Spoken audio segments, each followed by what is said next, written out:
So here's how to use LibreOffice Writer. First of all, you need to open up the LibreOffice application, and as you can see, I'm already here. On the left side, you will get to see Writer document. Click on it.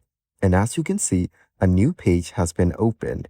Over here, you can type in and add any text that you want.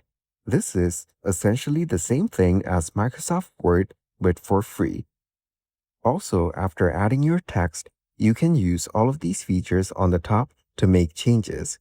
You can change the font by choosing from these options. Also, you can change the text size and add different elements like bold, italic, underline, etc. You can change the positioning of the text just like you do on Microsoft Word. So if you know how to use Microsoft Word, you will be able to use LibreOffice with ease. And once you're done with your writing, just click on this icon on the top and you can select from these options to save or export your work. And that is exactly how to use LibreOffice Writer.